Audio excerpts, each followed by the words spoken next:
On se trouve à Vadans, donc dans le Jura, à côté d'Arbois, et je suis maréchal ferrant. Moi, je suis venu dans le Jura parce que je suis né à Arbois et c'est un retour aux sources et la région est belle.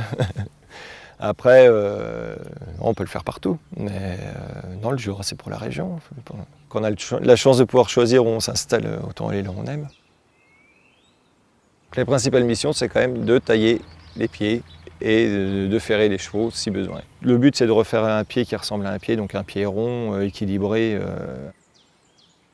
La maréchalerie remonte à l'époque des Romains, en fait, pour envahir la Gaule, on va dire, pour venir chez nous, puis pour faire toute l'Europe. Ils se sont rendus compte que les chevaux, ils avaient mal aux pieds quand même. Donc c'est eux qui ont commencé à ferrer les chevaux pour les avancées militaires.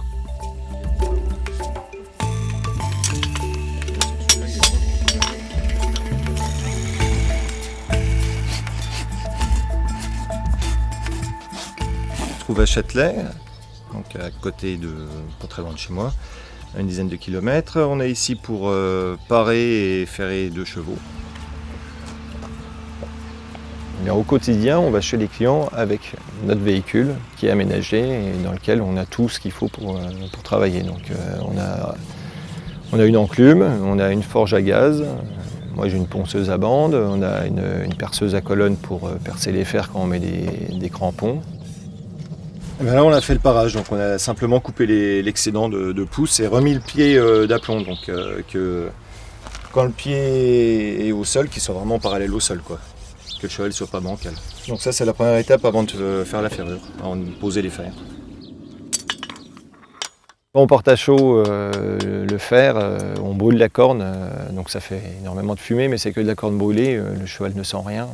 Et après, on va les brocher. Donc le brochage, c'est le fait de mettre les clous.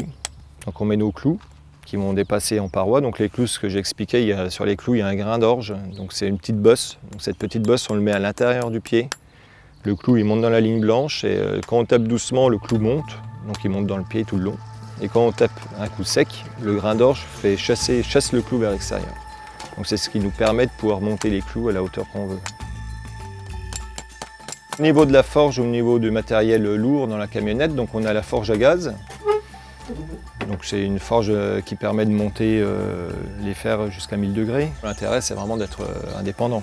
Dans le temps, ils avaient des forges à charbon, donc il y avait des forges de campagne. Et c'est pour ça aussi que maintenant, on est autonome. Maintenant, le métier de maréchal ferrant, on va chez les clients, alors qu'avant, c'est le client qui venait chez soi parce que c'était la forge à charbon qui ne se déplaçait pas, quoi. À l'époque, en France, on bossait à la française, donc il y avait un teneur de pied et le maréchal qui bossait face au pied. Bon, nous, maintenant, on travaille tous à l'anglaise, donc on est tout seul et donc on prend le pied entre les jambes et on se débrouille tout seul, quoi. C'est un coup de main à apprendre et puis après une vision, avoir la vision du cheval dans l'ensemble, déjà dans ses déplacements pour savoir s'il a des défauts, puis même la vision du pied, parce que quand on arrive sur l'enclume, même si on a pris le fer le plus adapté au pied, il faut quand même avoir l'image du pied dans la tête pour le recréer sur le fer, quoi, pour avoir un fer qui soit le mieux adapté possible au pied. Ce que j'aime particulièrement dans le métier, c'est déjà le contact avec les chevaux et ensuite c'est d'être indépendant, et donc c'est vraiment la chose agréable.